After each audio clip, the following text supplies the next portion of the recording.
Bonjour, dans cette vidéo-là, on va corriger un exercice de l'équation de Bernoulli avec échange de travail. Donc, c'est le cas d'une turbine. Donc, énoncer une conduite cylindrique qui amène de l'eau d'un barrage dans le niveau ZA, donc de ce niveau-là, maintenu constant dans une turbine. On branche à la sortie de la turbine une canalisation évacuant de l'eau vers un lac. Ce lot, il va être transféré du point A vers le point B à travers une turbine. On branche à la sortie de la turbine une canalisation évacuant l'eau vers un lac. Le niveau de point B, ZB, il est donc en contact avec la surface libre du lac, supposé constant. Le débit basique traversant la turbine est QM, c'est 175 kg par seconde. On donne l'accélération de la pesanteur G, c'est 9,80 mètres seconde moins 2, et H, l'auteur H entre le point A et le point B, c'est égal, H égale 35 mètres. Donc, première question, en appliquant le théorème de Bernoulli, on va déterminer la puissance utile, ou la puissance nette échangée avec le fluide développé dans la turbine, et on va préciser les hypothèses simplificatrices. Avant de commencer, on va faire un petit rappel sur l'équation de Bernoulli avec échange de travail. Donc ici, on a une veine ou une conduite. Le fluide, il va passer de point 1 vers le point 2.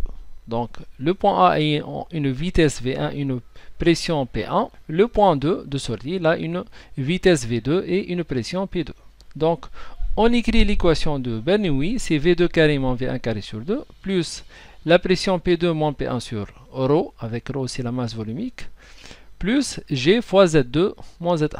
Z2 c'est l'altitude de point 2 et Z1 c'est l'altitude de point 1. C'est égal à quoi? C'est P net, la puissance nette échangée avec le fluide sur QM. Donc bien sûr ici on a une machine hydraulique, soit une pompe ou une turbine. Donc dans le cas d'une pompe, le rendement pour une pompe est donné par l'expression suivante. Rendement c'est P net, puissance échangée sur la puissance de l'air, puissance absorbée. Et dans le cas d'une turbine, le rendement est donné par l'expression suivante.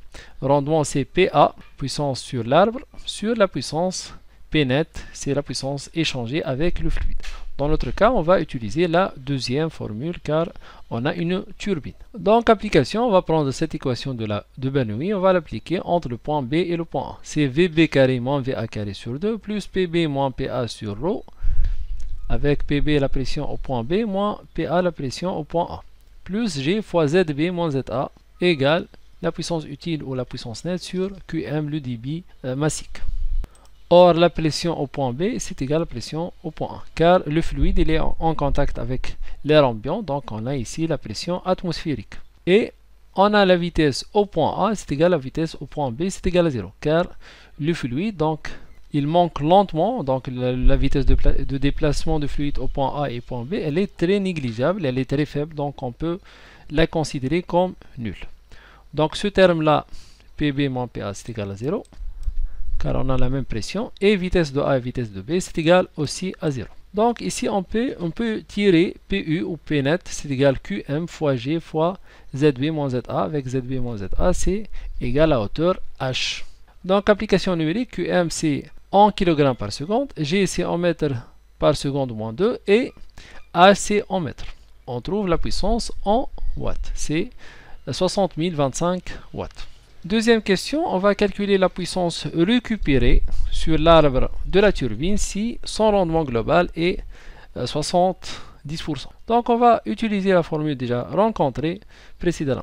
Le rendement pour une turbine, c'est égal puissance sur l'arbre de la turbine sur puissance nette échangée avec le fluide. Donc PA c'est égal PU fois rendement, avec rendement 70% ou 0,7.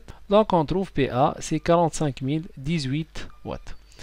Voilà, donc on a terminé cet exercice. Merci et à la prochaine.